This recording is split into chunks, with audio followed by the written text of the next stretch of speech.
Well, you may be wondering how you get authority. Can you ask for it? Can you have somebody just simply lay hands on you and give it to you? Well, the answer is yes and no. Asking for authority is a little bit like asking for patience.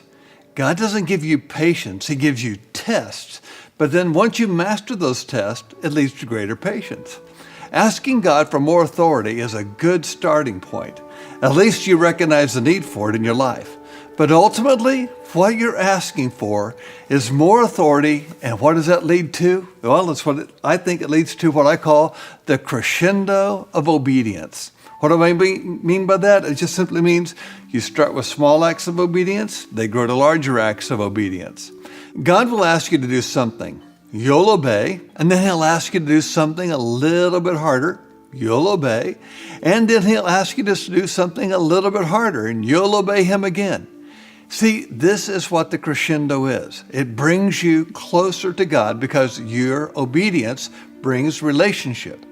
Conversely, disobedience separates us from a relationship with God, and without relationship, we have no authority. It's this kind of obedience to God that generates relationship, and relationship releases authority.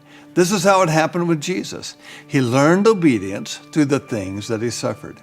That's interesting because Jesus had to learn obedience. That tells us that it's not a sin to have to learn to be obedient.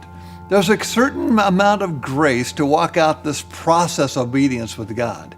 You're not going to gain the kind of authority that makes demons shriek as you walk by overnight. It takes some time.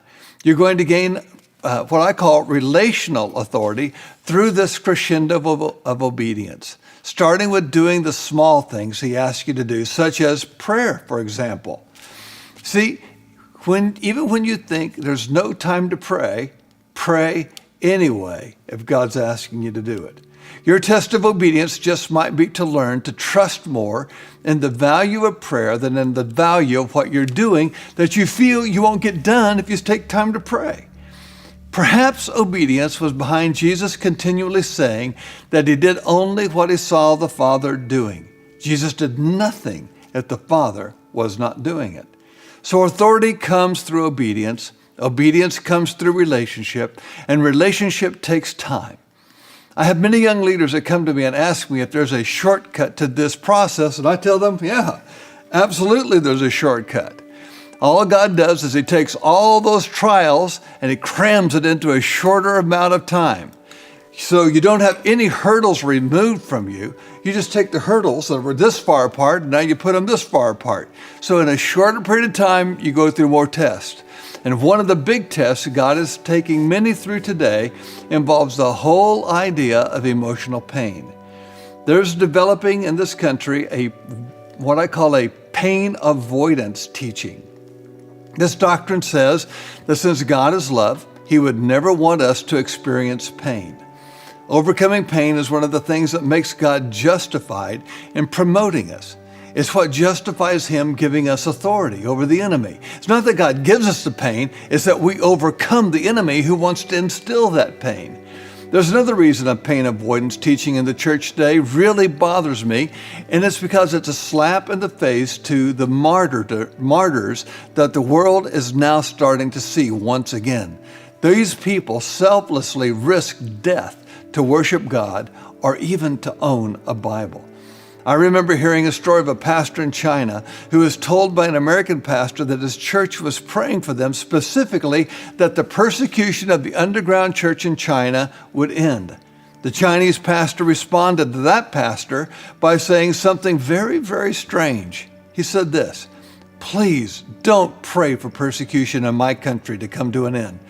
Persecution is the very thing that's keeping the underground church in China alive. My biggest fear is that persecution would end and we would become like the church in America, apathetic and feeling we're entitled." God doesn't take us through times of pain and trials to punish us. That's not what we're saying here. That's not His intent at all. In God's system of perfect justice, He becomes justified in giving us authority when we overcome the attacks of the enemy. We overcome those attacks by listening to God and doing what He asks us to do, obedience. We do overcome all of this, but we don't overcome it in our own strength. We overcome it because we are obedient to God, and He tells us how to overcome and how to be more than a conqueror.